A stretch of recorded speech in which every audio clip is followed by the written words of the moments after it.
പിതാവിൻ്റെയും പുത്രൻ്റെയും പരിശുദ്ധാത്മാവിൻ്റെയും നാമത്തിൽ ആമേൻ. എല്ലാവർക്കും പ്രിയൻ്റെ പ്രാതലിലേക്ക് സ്വാഗതം.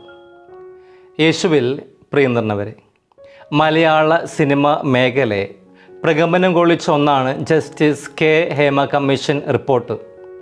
സിനിമ മേഖലയിലെ നടന്മാരും അതുപോലെ തന്നെ മറ്റു ടെക്നീഷ്യൻസും ഉൾപ്പെടുന്ന എല്ലാവരും നേരിടുന്ന പ്രശ്നങ്ങളെക്കുറിച്ച് സമഗ്രമായിട്ട് പഠിക്കുവാനായിട്ടുള്ള ഒരു കമ്മിറ്റിയായിരുന്നു ജസ്റ്റിസ് കെ ഹേമ കമ്മീഷൻ. മുതിർന്ന നടി ശ്രീമതി ടി ശാരദ, വിരമിച്ച IAS ഉദ്യോഗസ്ഥയായിട്ടുള്ള ശ്രീമതി KB വത്സരകുമാരിയും കമ്മീഷനിലെ അംഗങ്ങളായിരുന്നു. WCC അംഗങ്ങൾ 2017 മുഖ്യമന്ത്രിക്ക് നൽകിയ ഒരു നിവേദനത്തിൻ്റെ അടിസ്ഥാനത്തിലാണ് ഈ ഒരു കമ്മീഷനെ സർക്കാർ നിയോഗിച്ചത്. സിനിമ മേഖലയിലെ ആളുകൾ, പ്രത്യേകിച്ച് സ്ത്രീകൾ നേരിടുന്ന ബുദ്ധിമുട്ടുകളെക്കുറിച്ചും അനുബന്ധമായിട്ട് അതിനുള്ള നിർദ്ദേശങ്ങളും അടങ്ങുന്ന സമഗ്രമായിട്ടുള്ള 235 പേജുള്ള ഒരു റിപ്പോർട്ടാണ് ഈ കമ്മീഷൻ സർക്കാരിന് സമർപ്പിച്ചത്. ഈ റിപ്പോർട്ടിൻ്റെ അടിസ്ഥാനത്തിലാണ് ഈ കഴിഞ്ഞ ദിവസങ്ങളിൽ എല്ലാം തന്നെ നിരവധി നടന്മാർക്കെതിരെയും സംവിധായകന്മാർക്കെതിരെയും പരാതിയുമായിട്ട് മുന്നോട്ട് വന്നിരിക്കുന്നത്. ഞാനിവിടെ ആരെയും വിധിക്കുന്നില്ല, പക്ഷേ ചില ആളുകളുടെ കാപട്യം അഥവാ കപടത ഈ ഹേമ കമ്മീഷൻ റിപ്പോർട്ടിൽ നിന്നും മനസ്സിലാക്കുവാനായിട്ട് നമുക്ക് സാധിക്കും. യഥാർത്ഥത്തിൽ നമ്മൾ കാണുന്ന, നമ്മൾ കരുതുന്ന പല മുഖങ്ങൾക്ക് പിന്നിൽ കാപട്യത്തിൻ്റെ ഒരു വലിയ മേഖല ഇവിടെ ഉണ്ടെന്നും മനസ്സിലാക്കുവാനൊക്കെ ആയിട്ട് നമുക്ക് സാധിക്കും. സിനിമ മേഖല മാത്രമല്ല, മറ്റു പല മേഖലയിലും ഇപ്രകാരമുള്ള കാപട്യത്തിൻ്റെ വലിയ പ്രവർത്തനങ്ങൾ നമുക്ക് കാണുവാൻ സാധിക്കും.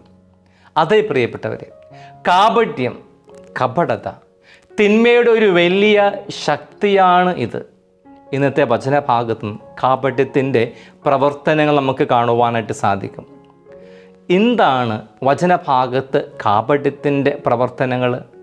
വചനഭാഗത്ത് നമ്മൾ കാണുന്നു, ഫരിസേരും ജെറുസലേമിൽ നിന്ന് വന്ന ചില നിയമജ്ഞരും യേശുവിന് ചുറ്റും കൂടി അവിടുത്തോട് ഇപ്രകാരം ചോദിക്കുന്നു: നിന്റെ ശിഷ്യന്മാർ പൂർവികരുടെ പാരമ്പര്യത്തിന് വിപരീതമായിട്ട് അശുദ്ധമായി കൈകൊണ്ട് ഭക്ഷിക്കുന്നത് എന്ത്?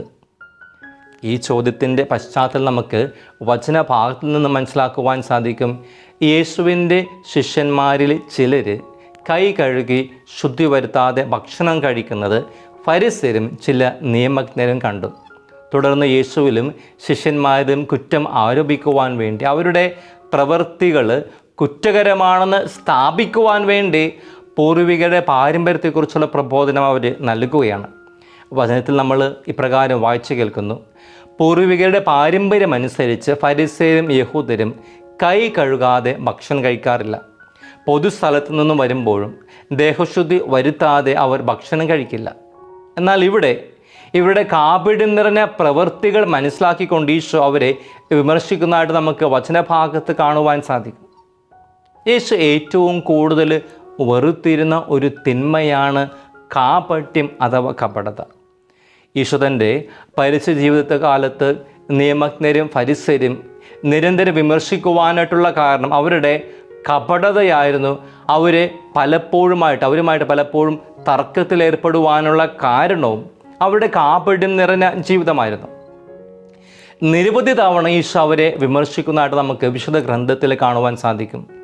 ഈ കഴിഞ്ഞ ആഴ്ച ഇടദിവസങ്ങളിലെ വായനയിൽ തുടർച്ചയായിട്ട് നമ്മൾ വായിച്ചു കേട്ടതും ധ്യാനിച്ചതും ഈശോയും നിയമജ്ഞരും ഫരിസേരുമായിട്ടുള്ള വാക്ക് തർക്കങ്ങളെക്കുറിച്ചായിരുന്നു. അവരെ നിശ്ചിതമായിട്ട് വിമർശിക്കുന്നതിനെ കുറിച്ചായിരുന്നു നമ്മൾ സുവിശേഷത്തിലൊക്കെ വായിച്ചു കേട്ടത്. മത്തായിയുടെ സുവിശേഷം 23-ാം അധ്യായത്തിൽ 13 മുതൽ 29 വരെയുള്ള വചനഭാഗങ്ങളിൽ ഈശോ പരസ്യമായിട്ട് നിയമജ്ഞരും ഫരിസേരും നിശ്ചിതമായിട്ട് വിമർശിക്കുന്നതും ശകാരിക്കുന്നതും കാണുവാൻ നമുക്ക് സാധിക്കും. നമ്മൾ ഇപ്രകാരം വചനഭാഗത്ത് വായിക്കുന്നുണ്ട്: കപട നാട്യക്കാരായ നിയമജ്ഞരെ, ഫരിസേരെ, നിങ്ങൾക്ക് ദുരിതം! നിങ്ങൾ മനുഷ്യരുടെ മുൻപിൽ സ്വർഗരാജ്യം അടച്ചു കളയുന്നു. അന്ധരായ മാർഗദർശികളെ, നിങ്ങൾക്ക് ദുരിതം!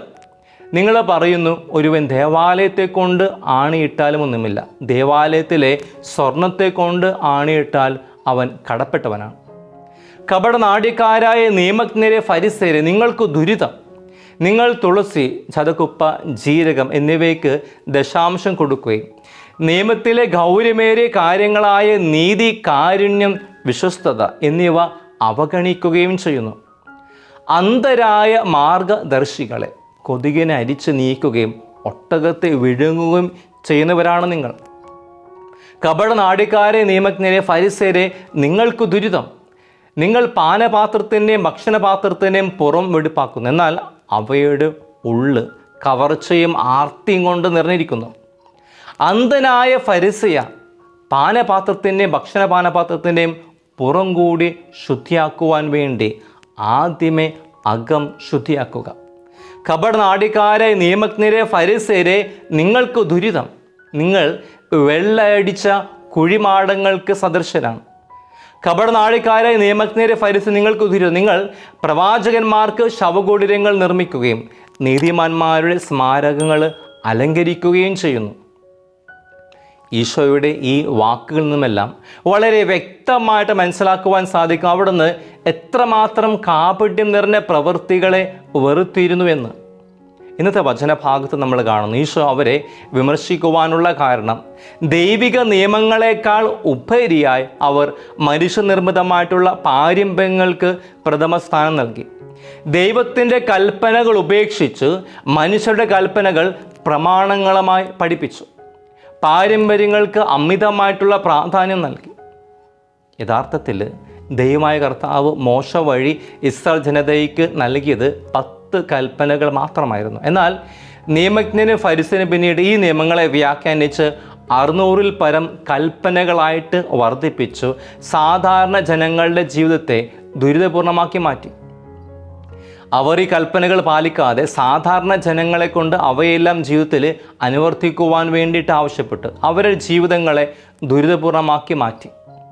അതിൻ്റെ കൂടെ പൂർവികരുടെ പാരമ്പര്യങ്ങൾക്ക് അമിതമായിട്ടുള്ള പ്രാധാന്യം നൽകി അതും അവരെ കൊണ്ട് അനുവർത്തിക്കുവാനായിട്ട് ആവശ്യപ്പെട്ടു. ഇവയെല്ലാമാണ് ഈശോ അവരെ വിമർശിക്കുവാനായിട്ടുള്ള കാരണം. തുടർന്ന് ഇന്നത്തെ സുവിശേഷത്തിൽ നമ്മൾ കാണുന്ന യേശയ്യാ പ്രവാചകൻ്റെ വാക്കുകൾ ഉദ്ധരിച്ചുകൊണ്ട് ഈശോ പറയുന്നു, ഈ ജനം അധരങ്ങൾ കൊണ്ട് എന്നെ ബഹുമാനിക്കുന്നു, എന്നാൽ അവരുടെ ഹൃദയം എന്നിൽ നിന്നും വളരെ ദൂരെയാണ്. വ്യർത്ഥമായിട്ട് അവരെന്നെ ആരാധിക്കുന്നു. ഇന്നത്തെ വചനത്തിൻ്റെ പശ്ചാത്തലത്തിൽ നമ്മൾ ചിന്തിക്കേണ്ടത് നിയമജ്ഞരുടെയും ഫരിസേരുടെയും കാപട്യം, കപടത എന്നിലുമുണ്ടോ എന്നതാണ്. ഈ ഒരു കാപട്യം നമ്മുടെ ജീവിതത്തിലേക്ക് കടന്നു വന്നിട്ടുണ്ടെങ്കിൽ തീർച്ചയായിട്ടും നമ്മുടെ ഹൃദയം ദൈവത്തിൽ നിന്നൊക്കെ ഒത്തിരി അകലെയാണ്. ആയതിനാൽ നമ്മുടെ ചിന്തകളിലും വാക്കുകളിലും കാപട്യമില്ലാതെ, കപടതയില്ലാതെ ജീവിക്കുവാൻ നമുക്ക് പരിശ്രമിക്കാം. ദൈവം നമ്മളിൽ നിന്നും ആഗ്രഹിക്കുന്നത് ഇപ്രകാരമുള്ള ഒരു ജീവിതമാണ്. ഈ സെപ്റ്റംബർ മാസം പരിശുദ്ധ അമ്മയുടെ ജന്മദിനം ആഘോഷിക്കുവാനായിട്ട് നമ്മൾ ഒരുങ്ങുമ്പോൾ പരിശുദ്ധ അമ്മയുടെ ജീവിത മാതൃക അനുകരിക്കുവാൻ നമുക്ക് പരിശ്രമിക്കാം. പരിശുദ്ധ അമ്മയിൽ കാണുവാൻ സാധിക്കുന്ന ഏറ്റവും വലിയൊരു ഗുണം അമ്മയുടെ ജീവിത നൈർമല്യമാണ്, കളങ്കമില്ലായ്മയാണ്, നിഷ്കപടതയാണ്. നമ്മുടെ ജീവിതത്തിലും നമ്മൾ അനുകരിക്കേണ്ട ഒരു വലിയ ഗുണമാണിത്, പുണ്യമാണത്. കാപട്യമില്ലാത്ത മറ്റൊരു വ്യക്തിയെയും നമ്മൾ വിശുദ്ധ ഗ്രന്ഥത്തിൽ കണ്ടുമുട്ടുന്നുണ്ട്. യോഹന്നാൻ 1:47 നമ്മൾ വായിക്കുന്നു, നഥാനിയേൽ തൻ്റെ അടുത്തേക്ക് വരുന്നത് കണ്ട് യേശു അവനെപ്പറ്റി പറഞ്ഞു, ഇതാ നിഷ്കപടനായ ഒരു യഥാർത്ഥ ഇസ്രായേൽക്കാരൻ. പ്രിയപ്പെട്ടവരെ, നമ്മുടെ ജീവിതങ്ങൾ നോക്കിക്കൊണ്ടും ദൈവത്തിന് ഇപ്രകാരം പറയുവാൻ സാധിക്കുമോ, ഇതാ നിഷ്കപടനായിട്ടുള്ള ഒരു യഥാർത്ഥ ക്രിസ്ത്യാനി, ഒരു ക്രിസ്തു ശിഷ്യൻ. പ്രിയപ്പെട്ടവരെ, ഈ ആഴ്ച വചനം നമ്മളെ ക്ഷണിക്കുകയാണ് കാപട്യമില്ലാതെ ജീവിക്കുവാൻ. അങ്ങനെ നമ്മുടെ ജീവിതങ്ങൾ നോക്കി പറയുവാൻ ഈശോയ്ക്കും സാധിക്കട്ടെ, ഇതാ നിഷ്കപടനായിട്ടുള്ള ഒരു യഥാർത്ഥ ക്രിസ്ത്യാനി, ഒരു യഥാർത്ഥ ക്രിസ്തു ശിഷ്യൻ. ദൈവം നമ്മളെല്ലാവരെയും അതിനായിട്ട് അനുഗ്രഹിക്കട്ടെ. ആമേൻ.